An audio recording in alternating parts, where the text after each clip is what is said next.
Hello and welcome everybody. We're going to be quickly going over the Fate Grand Order 5th Anniversary Lucky Bag Summoning Campaign, also known as the Guaranteed SSR, GSSR, Guaranteed Super Rare Servant, however you want to phrase it. We're going to go ahead and talk about it. This just got announced officially earlier today. As of the making of this video, the campaign will be going live following the upcoming maintenance, which is coming very soon. So, to quickly go over this, if this is your first time doing one of these, let me go ahead and explain to you. You will need 15 paid Saint Quartz in order to accomplish it. So let me show you what that means. So starting here from the home page, if you go Menu, Shop, scroll down towards the bottom to Buy Saint Quartz, you will see the list of Saint Quartz packages that you can buy. The one that you want to pay attention to is this number on the left-hand side.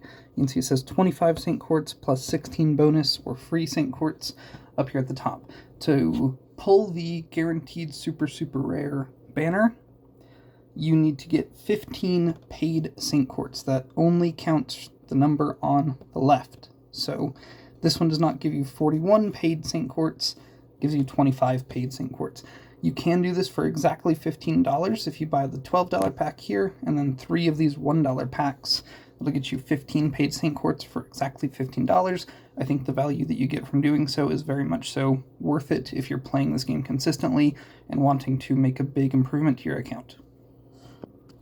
The way this particular iteration of this event is going to work is there's going to be 5 banners. You get to choose one of them and roll them one time. You'll do one multi-roll for a total of 11 servants. For your 15 paid Saint Quartz, you are guaranteed 1 5-star, as well as 1 4-star from the below pools.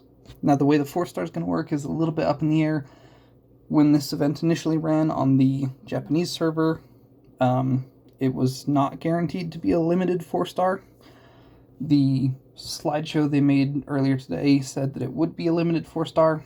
It's tough for me to imagine that that would actually be the case. So keep in mind that may or may not be a bit of a typo, bit of an error during the slideshow today. It also might not be. It's impossible for me to say as of right now. Anyways, I don't think you should be basing your decision that you're going to make here off of the 4-star. Anyways, I think you need to put your 5-star consideration first and foremost. So, there's going to be, as I said, 5 banners. They're going to be ordered or grouped by year of release. So you've got these year 1 limited servants, year 2, all the way up to year 5. So a common question that a lot of people have is which banner should they roll? And that's a great question. Not one that I can answer for you, probably. However, I'm going to give you the system that I use to make this determination for myself, and if you decide you like it, I think it's a pretty good method, so feel free to apply it for yourself, and if it gets you a good result, awesome. So what I will do is I will go through each banner and each servant and kind of grade each one as either being a disappointing or acceptable result. And those are the only 2 categories that I use. Now, how I get there can vary from year to year. Sometimes maybe you decide the only requirement for me is that I want a new servant. So I'm going to go through every duplicate servant is going to be marked disappointing. Every new servant is going to be marked acceptable. Most of the time for me, it's a little bit more complicated than that. Some duplicates I'm okay with. Some duplicates I'm not okay with.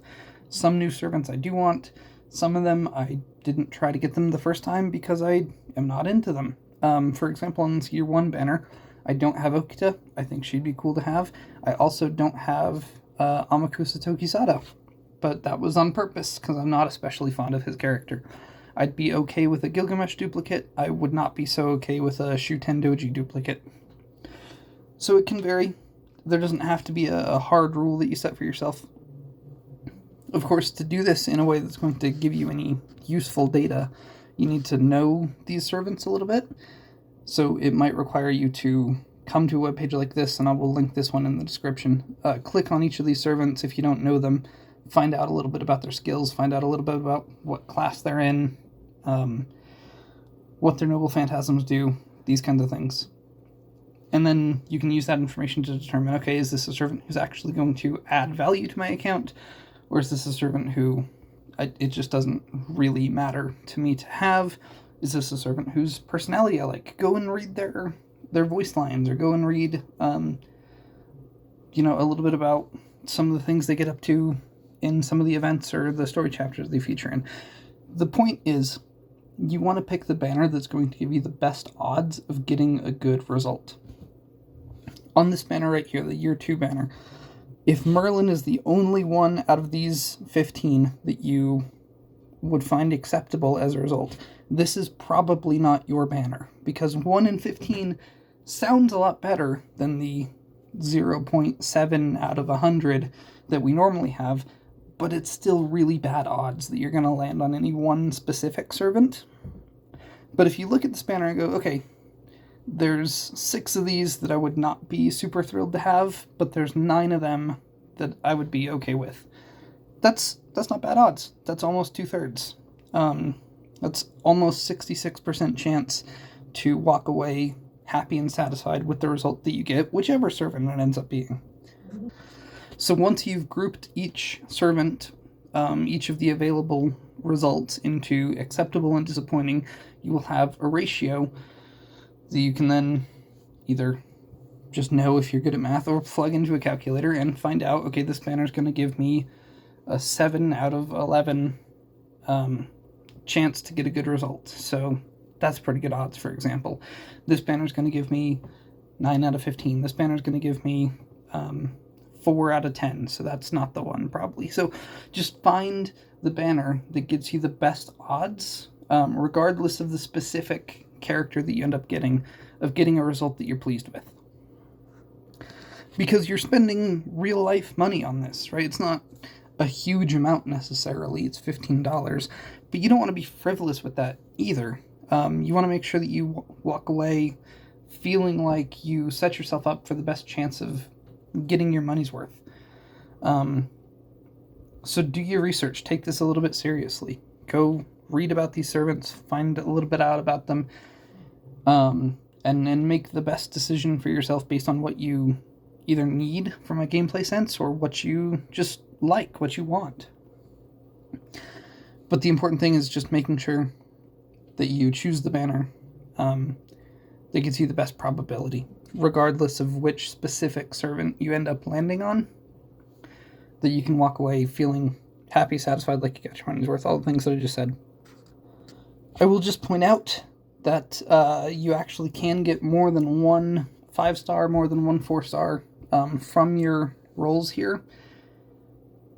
The rates for doing so are just standard summoning rates. In other words, quite poor, but it can happen. It's happened to me once, I think, in the handful of years that I've been playing, that I got multiple SSRs off of the GSSR. So it is possible, but don't necessarily count on it. And yeah, that's the method that I use to determine which banner I'm going to roll on each time one of these comes around. So that's going to wrap it up for this topic in particular. So just as a closing note, I'm going to have this follow code that you can also see at the top of the screen in the description below, along with the link to the webpage we were just looking at. There's going to be an event that starts post-maintenance where you can get rewards for adding friends or followers. So if you add me, I think you get part of the rewards. I think I get part of the rewards. My friends list is almost always full, even with the extra slots that we'll be getting, extra friend slots that are going to go up by 5. My friends list will fill up pretty quickly, as you might imagine, with a support list that looks like this. Tends to be in pretty high demand, but an infinite number of people can follow me, even if you are further in the story to the point that you can't use my support list anymore from a follow. You can still follow me if you don't want to go through the hassle of adding 5 friends or follows. I can at least take care of one of them for you. So maybe consider doing that. If you do follow me, if you're not familiar with the system, it allows you to use these servants, this support list, up through the end of the part 1 story quests. So if you're you know, a brand new account, you're having some trouble attracting new friends, that kind of thing, you can always put in my follow code and take advantage of what I'm offering. Also in the description, last thing, will be my Discord username. You can get in contact with me if you have any questions. I'm always happy to go over things, help out, do whatever I can, offer whatever guidance I can for anybody who is having questions and wants to discuss them outside of the YouTube comment section. I'm happy to accommodate. We're going to have a bunch of videos coming out shortly covering various aspects of the 5th anniversary update. So keep an eye on the channel if you are brand new to the game, because we're going to be going over a lot of stuff that's going to help you take advantage of some of the early game systems. So thank you for watching. Hope you found this a little bit helpful or informative. Let me know in the comments who you're hoping for, which banner you're going to be rolling, that kind of thing. I'd love to hear from you guys. I will catch you next time.